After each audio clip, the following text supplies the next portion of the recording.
Assalamu alaikum. Peace, family. This is Brother Yaqub again.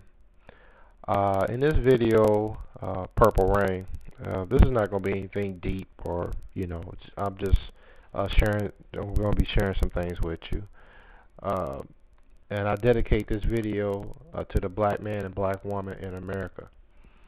I love you all, and I wanted to share something that was shared with me. A few years ago, I had a brother named Brother Michael 5X share his thoughts with me on the color purple and the song by Prince. Well, I want to share that and my take on the song as well. So I thank Allah for Brother Michael 5X and his sharing of his thoughts on the subject matter I'm about to discuss with you. Let's talk about the color purple. Purple, of course, is a color. It is a color often associated with royalty. Many kings and queens of the past and present are and were adorned in the color purple. Okay, so we know that color by association is a color of royalty. Okay, let's talk about the color blue. When we look at the oceans and the sky, we see the wonderful color blue. Some even call it true blue. But is blue true? Well, what happens if you take a crystal glass and dip it into the blue ocean? Right? When you pull it out, you don't get a blue glass of water, do you? It's clear, generally, or it's brown, but it's not going to be blue when you pull it out the ocean. Now, what would happen if you got into a rocket ship or a space shuttle and went chasing after the blue sky? Well, you never reach the blue sky, do you? That's right. You end up in if you go out farther enough chasing that blue sky, you end up in the darkness of space.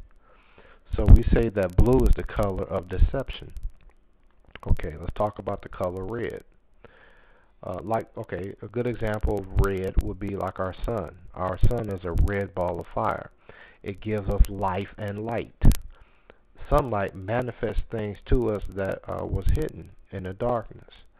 You have red blood coursing through your veins, maintaining your life. So we say that red represents truth or life, but in this case, we're saying that the color red represents truth. You understand? Okay. I'm moving kind of quick because I don't want these videos to be too long. Because it's kind of my attention that that when the videos are too segmented or too long, that our people lose interest. So I'm just trying to move as quickly through this observational lesson as possible, so you can know what I'm trying to share with you. Okay, look at the world around you. What kind of world do you live in?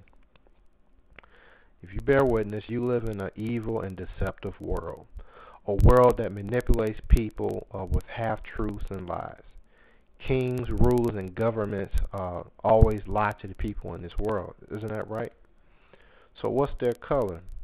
What is the color of royalty of the rulers of this world? It is purple. How do we get the color purple? To get purple, you mix the colors red and blue. Red and blue makes purple. Okay. By now you probably see beginning to see where I'm going with this. But let's continue. Let's look at the song Purple Rain. To me, Purple Rain is a song about God talking to his people, or to his lost people. In particular, I believe it's a song that's speaking concerning Master Farad Muhammad and the black man and woman in America. Let's look at the first verse of the song Purple Rain by Prince. The first verse goes, I never meant to cause you any sorrow. I never meant to cause you any pain. I only wanted to one time see you laughing. I only wanted to see you laughing in the purple rain. When Master Farad Muhammad found us in 1930, we were a people full of pain and sorrow under the foot of this white man here in America. Master Farad Muhammad only wanted to teach us the truth and bring us the joy of salvation, hence laughter. He wanted to point out the truth to us and show us the deception that the white man played on us. He wanted to see us laughing in the purple rain. As we know before, purple the way you get the physical color purple, you mix red and blue. In the spiritual sense, the rules of this world mix truth and falsehood. Hence, purple rain. Rain is water, and if many of us that go to church or spiritually study, we know that water is often metaphorically related to knowledge. So Master Farad Muhammad wanted us to be able to discern knowledge, truth from falsehood. But many of us were scared and frightened of the white man. And when the truth that Allah, Master Farad Muhammad, is spoken and we're around, we fear it. We fear that we will, some of us fear, I should say, that we will suffer retribution from the white man if we listen or believed in this truth. So we have the lyrics, I never meant to cause you any sorrow. I never meant to cause you any pain. You know, this is what I say that as metaphorically Master Farad Muhammad or Allah in person was trying to convey to us. Now, if we move to verse 2, and the first lyric says, I never wanted to be your weekend lover. A weekend lover is someone you are not committed to. Master Farad Muhammad or Allah in person does not want us to just bear witness to the truth and not submit to it. He wants a commitment, like a marriage. The next verse reads, I only wanted to be some kind of friend. A friend is someone that you have a special relationship with, someone you confide secrets to, someone you often spend time with, someone who likes to do things for you. This is what Allah wants to be to you and me. He wants to be our friend. Do you realize what a blessing it is to be known as God's friend? Okay, the next verse says, baby, I can never steal you from another. This is true. The best example of one belonging to another is that in the relationship of a marriage. When you marry someone, such as when a woman marries someone, the woman takes on her husband's name. Well, if you go in the white man's name, you belong to the white man. You are his property. If someone takes your property, they are stealing. Well, Allah is not going to accept you and me going in the white man's name. We have to give up his name and accept Allah's names. Allah will never take you while you are in the devil's name. Hence, baby, I can never steal you from another. Okay, the next verse. It's such a shame our friendship had to end. This is so true.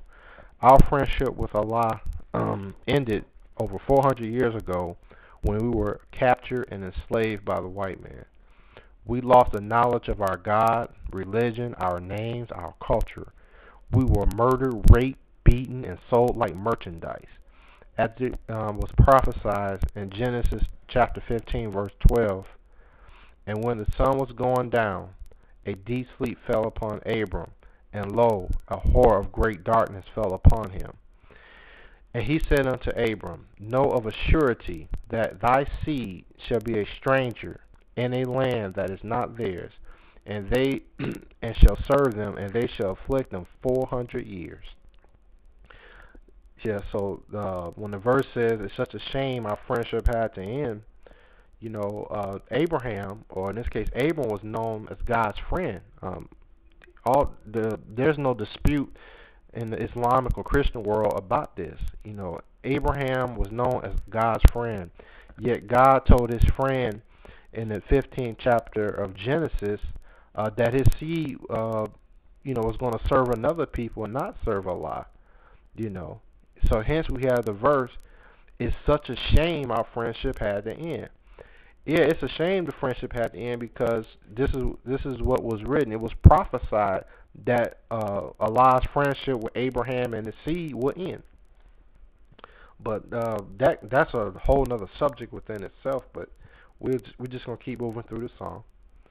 Okay, let's go to the third verse. Okay, it says, honey, I know that times are changing.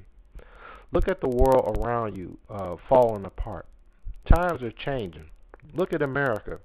Look at the states such as California, New York, and Michigan. These states are bankrupt. We have record unemployment.